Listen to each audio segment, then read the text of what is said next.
Guys, buriya diode ni component y'ingenzi cyane dukenera muri electronique kandi ikora ibintu byinshi cyane birenze nuko wanabitekereza. Naribagirwa kandi subscribe, like, share ndetse na comment kandi nshimira wowe wabikoze kuko uri umuntu w'ingenzi cyane. Ubundi diode ni ya component twifashisha ahantu hagiye hatandukanye mu kuba twatanga urumuri, kuba twakakira urumuri tukarubyazamo umuriro cyangwa se n'ibindi bigiye bitandukanye, hose hagenda hakoreshwa izitwa diode. Ariko uyu munsi tugiye kureba iyo twita ordinary diode. Ordinary diode, ngira ngo iryo zina diode uzagenda uryumva ahantu henshi kuri tele, abatekinisiye iyo bafashe motherboard ikintu ahita akubwira, cyane cyane abafanife ahita akubwira ati ngo utuntu turi mu tudiyode. Dore diode ni components zimeze gutya, izi nizo twita ordinary diode. Irisa umukara ifiteho akabara k'umweru ku ruhande rumwe gasa n'agasizeho, izo twita ordinary diode. Rero izi ordinary diode zikora iki? Tubonye ko ni component imeze gutya, ikagira uruhande rumwe ruriho akabara k'umweru. Twabonye ko umuriro wa AC ni umuriro uba ufite ama frequency. Twabonye ko ni umuriro ugenda nk'ubu gutya.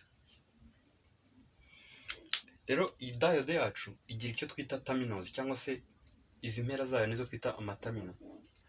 Iyi tamino ya mbere tuyita anode, iyi tamino ya kabiri tukayita cathode,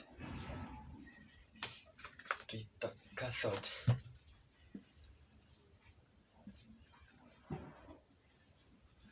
Gutya rero iyi diode dushobora kuyikorera connection muri circuit bitewe na output dukeneye.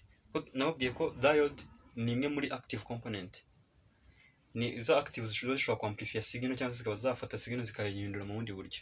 Rero iyo iyi diode tuyifashe tukinjiza signal ya AC cyangwa se alternative current hano, ubwo iyo tuvuze signal ya AC ni uyu muriro wo mu rugo reg duha, ni umuriro ufite ama frequency. Uyu muriro ukuntu ukoze, uramutse ugiye kuwusensinga cyangwa se kuwumva, ni umuriro ugenda ugaruka ariko bikora kuri speed yo hejuru. Nabwiye ko biba inshuro hagati ya 50 na 60 mu isegonda rimwe. Urumva ntabwo wowe ushobora kuba wayibara ngo umenye ngo bigenda bite, ariko nyine ni uwo muvuduko uba uriho. Rero kugira ngo uyu muriro tube twawuhindura tuwukoremo ubundi bwoko bw'umuriro aribyo twabonye bwitwa direct current, dushyiramo iyi diode. Ordinary diode ni ikintu ahanini dufasha. Iyo tuyihaye iyi frequency y'uyu muriro wa AC, reka tuyishushanye isa naho ikomeza gutya, kuko nubwo nkunda gushushanya utu tubiri ariko nyine biba bikoze ishene nini cyane, biba ari umurongo munini. Iyo tufashe AC tukayinjiza muri anode terminal, kuri cathode duhita tubonaho output imeze gutya. Ntabwo ikiri frequency yuzuye, ahubwo hahita haza icyo twita positive half wave, kuko ubundi iyi frequency ibi nibyo twita full wave. Iyo yazamutse ikagera hejuru ikongera ikamanuka ikajya hasi, ibyo twita full wave. Rero iyo tuyinyujije muri iyi diode igisohoka habaye positive half wave gusa. Ariko nanone igihe dufashe iyi diode yacu tukayicurika, ka gace gashedinze cyangwa se gasa umweru, tukaba twinjizamo AC, tukayinjizamo imeze gutya. Hano noneho dusohoramo icyitwa negative half wave. Ngira ngo urabona ko iyi diode ishobora gufata uyu muriro wa AC ufite ama frequency ameze gutya, ukayibyazamo umuriro umeze gutya ufite positive half wave gusa. Ngira ngo urabona iyi ntabwo ari AC nyirizina, ahubwo uyu ni undi muriro, ntabwo wita DC, kuko nyine ngira ngo urabona uracyafitemo gap hagati y'izi frequency ripples. Urabona nyine ni umuriro utari stable, ariko nanone ntabwo bavuga ngo na frequency ntabwo wita AC uriye. Ngira ngo aka niko kamaro ahanini ka diode. Iyi ordinary diode nicyo kintu ikoreshwa muri circuit zacu. Rero ntukajye wumva umuntu avuze ngo motherboard yacu dufiteho ngo tudiyode. Ntabwo ikintu cyo kuri motherboard ntabwo ari tudiyode, ahubwo diode component nayiberetse. Izi component zisa black, ikaba ifiteho akabara gasa n'agashedinze k'umweru, nizo twita ordinary diode. Zikunda gukoreshwa muri power conversion cyangwa se current conversion. Umuriro si na AC gusa, twabonye ko hari indi miriro igira ama frequency, urugero ugasanga nk'umuriro ufite, twabonye AC igira 60 hagati ya 50 kugeza kuri 60 Hz.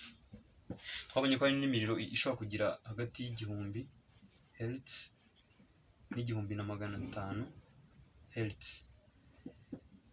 Tubona ko iyo tugiye no mu bintu byanuze n'ibintu bya telecommunication nka kuriya yo kutuhereza sinyari za televiziyo kuriya ngo twamanitse antenne tugiye gufata sinyari, tubona ko biriya byo bishobora kugeza no muri 400 megahertz. Ubwo ngira ngo urumva izi hertz ko zingana. Twabonye ko mega ni miliyoni, ubwo ni hertz miliyoni 400. Ariko izi frequency nabwiye ko nazo zishobora kubyarwa mu buryo buri mekanike, nkuko nabweretse ko umuriro usanzwe uyu wa AC izi frequency 50 kugeza 60 zishobora kubyarwa n'ibyuma byikaraga twita alternator, cyo gishobora kurotatinga inshuro hagati ya 50 na 60 mu isegonda. Ariko nta cyuma ushobora kubona kirotatinga inshuro 400,000 mu isegonda. Ibyo ntabwo bibaho kugeza kuri ubu ngubu. Ahubwo ibi bikorwa n'ibyo twita ama oscillator na electronic component yabikora, iyo ubwayo ikaba ishobora kuba ya switchinga cyangwa se ikaba yafata umuriro ikobyazamo frequency ngana kuriya. Ariko ntabwo bibe biri mekanike, biba biri ibintu biprogramye, ikabiprogramye ngo izajya iswitchinga inshuro zingana kuriya. Uswitchinga ni ukuba wafunga wongera ufungura, ufunga wongera ufungura, nibyo twita guswitchinga. Uko frequency ngira nkuko muzibona ibijyaho yongera ivaho, ikajyaho ikongera ikavaho, ijyaho yongera ivaho. Rero nyine ibyo iyo ngiyo ni switching nyirizina. Rero diode ifata umuriro ari wo wose ufite ama frequency, ntabwo ari AC gusa. Ahantu hose haba ari ama frequency, iyo unyujije muri ordinary diode ihita ikuzanira igice kimwe cy'iyo frequency, ntabwo ikuzanira frequency yuzuye. Rero kandi niko kamaro ka diode. Niba ugejeje ahangaha iyi video uri umuntu w'ingenzi cyane, niba utakanda subscribe yikandeho, ufungura akazogera kugira ngo amasomo yacu y'ubutaha ntakajye gucika. Ciao.